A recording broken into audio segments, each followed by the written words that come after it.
So hopefully you can see this. This is something that my dad built when we very first opened, or maybe not very first, but close to it, first few years. So it's Huck's Horse and Around Corral for the free use and enjoyment of all our customers, with the intent of, yeah, all our horse friends, rodeo, cutting, reining, show horse world, whatever it might be, that can use this to, some have used it to overnight their horses, some just use it while they're having dinner, whatever it may be. We've had people, you know, ask to keep their horses there for a couple days while they go do things, which is totally fine with us, as long as they're fed and watered. And obviously this is trailer parking. You can see we've got great trailer parking, our entire parking lot. So it's great for everyone. And yeah, we've kind of been unofficially named Alberta's Rodeo Restaurant. So horse restaurant, whatever it may be. Okay, so here I am, Monday morning. It's actually Easter Monday, I guess. I'm the first one here, which I love to be the first one here. And yeah, we're closed, but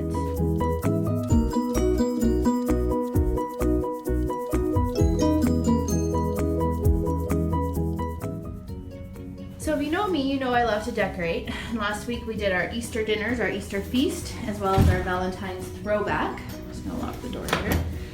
And so I felt it appropriate to decorate for Valentine's and Easter, because normally we'd be decorating for Easter right now, or had decorated.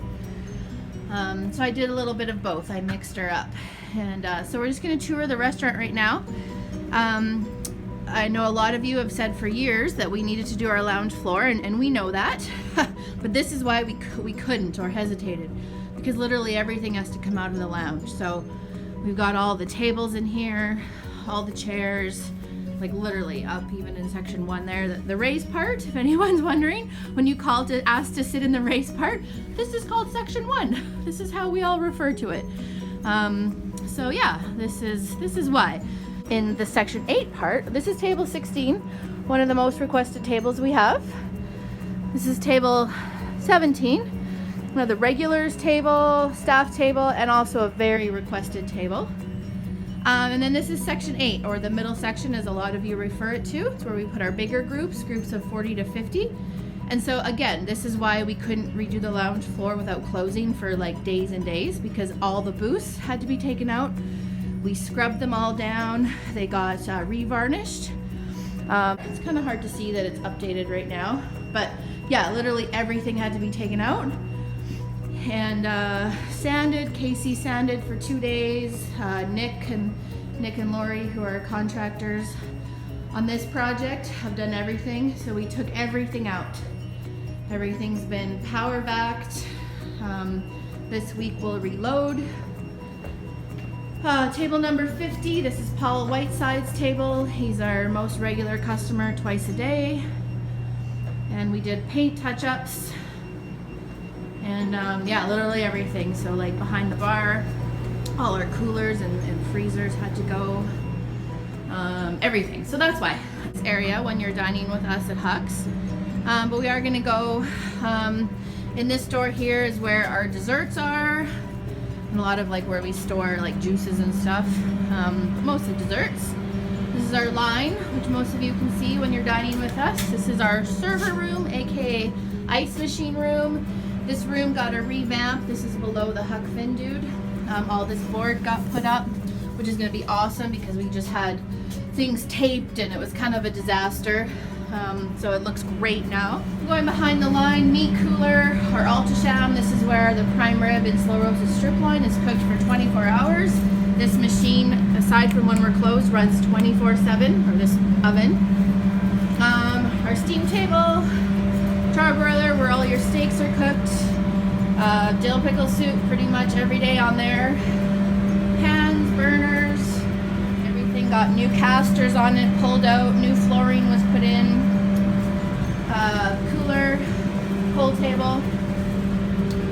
Then we go back into the prep hall. So we're tight back here for a 160 seat restaurant. Most restaurants our size would have a prep hall at least twice the size. But yeah, it's just, we started out as a 110 seat dining room and here we are. This is our walk-in cooler. Shelves are very empty right now. For good reason. We're just going day by day, week by week. Normally that rack back there would be full of buns for a day at Huck's. Our freezer. Even this is very empty. Normally the boxes would be stacked up almost to the fans. Yeah, so it's a cheesecake. Looks like we sold some turtle cheesecakes. It was stacked up to here, so 51, 52, that's, yeah, $300 worth of cheesecakes right there. Yeah, so that's our freezer.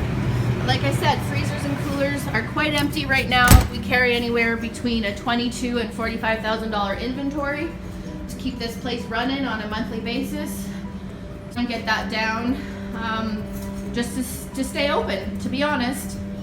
And then back here is our dry storage, just exactly like it sounds, Cane Bros for catering. I'm just gonna open coolers and stuff. So this is our meat cooler. As you can see, it's pretty much empty. Normally it would be stacked from the top to the bottom. This is our Ultrasham, I think I already mentioned that, where we slow cook our prime rib. Steam table, which is obviously empty. Today we're closed, but even now on a normal day where we're just doing takeout and delivery, that would be empty. And this is our cold table, which again would be full. It's completely empty. Cupboards or coolers are completely empty. Because on a normal day, when we're doing a normal day's volume, you know, we'd have anywhere from 4 to 7 kitchen staff just like prepping and cooking all day. And even with that, trying to run like about a 16-17% labor cost, which people in business would understand that, hardly make it, to be honest. And so with our limited menu, we've obviously had to cut back staff, and our labor costs have doubled. So we're really hoping for the relief from the federal government to come through.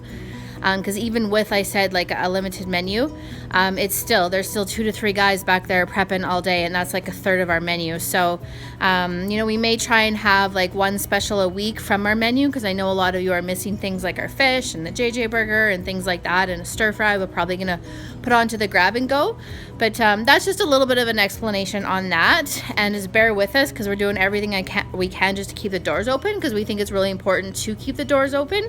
You know, the stats 3 weeks ago in the States were that 13% of restaurants would never reopen. And I follow a restaurant coach, and like big major chains are going bankrupt like one every 3-4 days that will never reopen their doors. So it's really quite scary.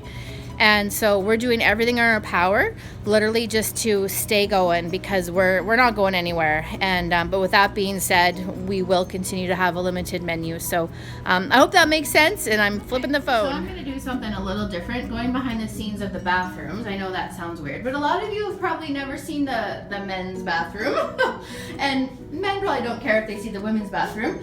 But about 7 years ago, we renovated, and this is what's in the men's bathroom. A big picture of a bison, which we thought was appropriate. Some cowhide custom tile that we had designed. And then in the women's bathroom, we have this mural up here with a couple of chandeliers. Dad thought I was crazy when I said I wanted to put in chandeliers. And then this is actually the back of a brick faux like plywood. Again, Dad was like, you're doing the back of the brick, you're gonna put that up, and I'm like, yep. And yeah, the result is we've gotten a lot of really great comments from you guys over the years.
This year.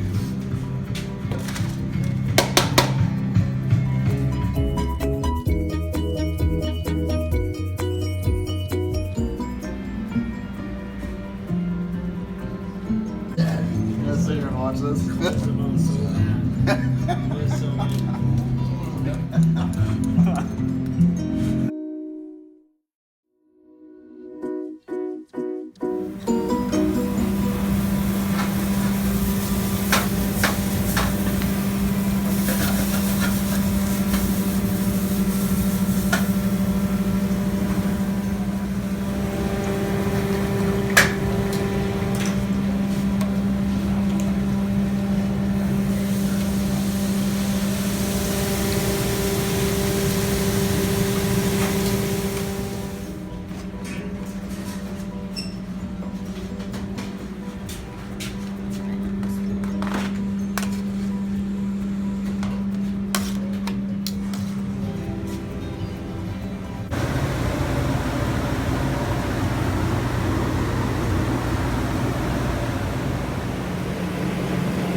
big is this pot, Javon? Do you know how many liters? 70? 70 liters of dill pickle soup right there.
Okay, so switching gears here a bit. The footage right before this was of Taryn preparing our herb butter for our vegetables and our pan potatoes.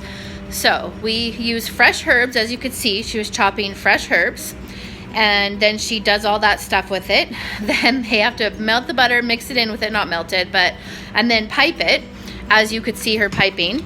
And then this is the,